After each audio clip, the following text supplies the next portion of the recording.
जय संवरिया सेठ जी की दोस्तों। आज हमारा ट्रैक्टर हो चुका था खराब, तो इसको सर्विस करवाने हमें लेके जाना था बोड़ा। तो हम निकल लेते हैं बोड़ा के लिए। उससे पहले विक्रम दादा ने खाया जर्दा। जर्दा खाने के बाद जैसे ही निकले तो एक मोटरसाइकिल वाला इतनी जोर से आया कि वो मरते मरते बचा। उसको बचाने के बाद हम गए परमार की दुकान पे। परमार की दुकान पे कुछ सामान लिया। उसके बाद में वहाँ से निकलते हैं तो कांदा का फोतरा उड़ाते उड़ाते हम माल की ओर पहुँचे। माल में जब पहुँचे तो वहाँ देखा कि सुनील हमारा कुशिया चला रहा था। तो कुशिया में थोड़ी बहुत देर टाइम पास किया, तभी रामबाबू दादा भी आ गए। तो रामबाबू दादा को देखकर मैं उसके साथ में लपक लिया। लपकने के बाद में मैं पहुंचा झाड़ पीप लिया। वहाँ रोहित आ गया था मुझे लेने। रोहित के साथ में मैं गया उसके डेयरी फार्म पर। डेयरी फार्म पर कुछ देर टाइम पास करने के बाद में मैं और रोहित दोनों हम निकले बोड़ा के लिए। फिर हम पहुंच गए बोड़ा। बोड़ा जाकर हमने भैया से कुछ देर माता पच्ची करी और भैया ने ट्रैक्टर अच्छे से सर्विस किया। भैया से सर्विसिंग कराने के दौरान विक्रम दादा ट्रैक्टर में खूब झूमे। झूमने के बाद में हम निकल लिए रोसला वाले पंडा जी के यहाँ। पंडा जी के यहाँ से हमको क्या लेना था, पाइप। पाइप क्योंकि हमारी पनडुब्बी को हमको डालना था कुएं में, इसलिए हमने यहाँ पर पाइप बुकिंग किया। पाइप को बांध बांध के रख दिया। उसके बाद में हम पहुँच गए एक दूसरी दुकान पर, क्योंकि हमको लेना था छड़ भी।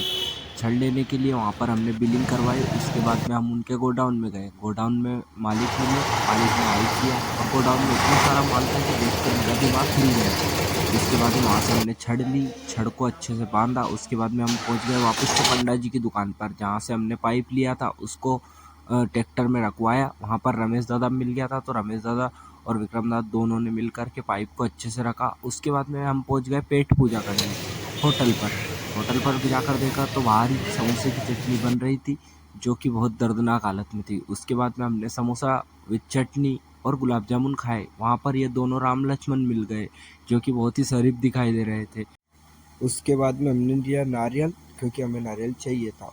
उसके बाद में वहाँ से निकले और हमको बनवाने जाना था चश्मे। चश्मे बनवाने जा ही रहे थे कि बीच में हमें मिला भयंकर ट्रैफिक।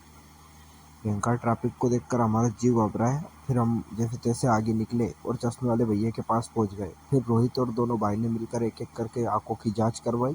मेरे तो कोई नंबर नहीं निकले दोस्तों, आप भगवान संवरिया सेठ की कृपा से, लेकिन रोहित को कुछ नंबर निकले।